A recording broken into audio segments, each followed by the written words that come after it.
America అధ్యక్షుడు Trump మరోసారి కీలక ప్రకటన చేశారు. ఇవాల్టి నుంచి రెండు దేశాల మధ్య చర్చలు ప్రారంభం అవుతాయని ప్రకటించారు. మరోవైపు చర్చల ప్రకటన రాగానే ముడి చమురు దిగురుచాయ్ బ్రెంట్ క్రూడ్ ఒక బ్యారెల్ ధర ఫ్యూచర్స్ $82 వద్ద కొనసాగుతోంది.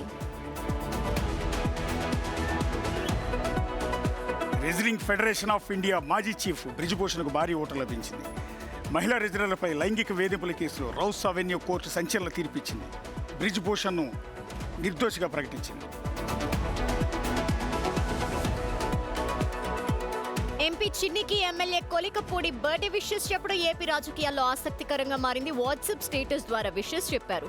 ఏడాదిన్నరగా ఎంపీ వర్సెస్ ఎమ్మెల్యే అన్నట్టు విభేదాలున్నాయి. దాంతో ఇప్పుడు ఇద్దరి మధ్య విభేదాలకి ఫుల్ స్టాప్ పడిందా అన్న చర్చ నడుస్తోంది.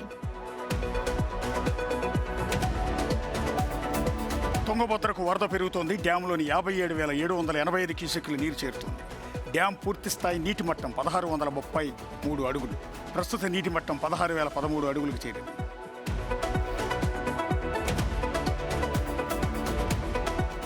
సికింద్రాబాద్ లో బోనాల వివాదంపై ఎమ్మెల్యే తలసాని వివరణ ఇచ్చారు. జోగినిలకు అవమానం జరిగిన మాట వాస్తవమని అంగీకరించారు. భారీగా జనాలు రావడంతో ఇబ్బందులున్నాయన్నారు.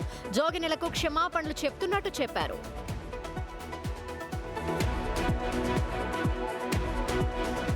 బీహార్ బంకీపూర్ బైపోల్ కౌంటింగ్లో ఎన్నికల వ్యూహకర్త ప్రశాంత్ కిషోర్ ముందంజలో ఉన్నారు.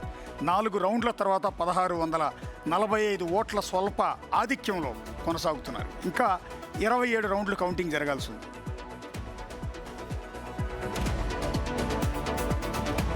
కేరళలో కొండ చర్యలు విరిగి బీభత్స సృష్టించాయి. మలప్పురం జిల్లా పానకాడ్ సమీపంలో కొండ చర్యలు విరిగిపడ్డాయి. బురద దాదాపు 300 మీటర్స్ దూసుకొచ్చింది.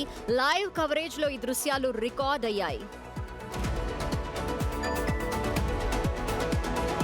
కాక్రోచ్ జనతా పార్టీ మరింత దూకుడుగా వెళ్లేందుకు సిద్ధమవుతోంది. ఈ నెల 5న సీజేపీ కోర్ కమిటీ సమావేశం జరగబోతోంది. తదుపరి కార్యాచరణపై కీలక చర్చలు చేయబోతోంది. విద్యార్థుల కేసులపై పోరుకు సీజేపీ రెడీ అవుతోంది. క్షేత్రస్థాయికి ఉద్యమాన్ని తీసుకెళ్లాలని భావిస్తోంది. హైదరాబాద్ లో మరోసారి హైడ్రో ఆపరేషన్ చేపట్టింది. కుత్బుల్లాపూర్ సమీపంలో సూరారంలో అక్రమ షెడ్స్ ని కూల్చేసింది. సర్వే నెంబర్ 49ని ఆక్రమించి స్థానికులు షెడ్స్ వేశారు. రెవెన్యూ అధికారుల ఫిర్యాదుతో హైడ్రా బుల్డోజర్స్ తో వాటిని కూల్చివేసింది.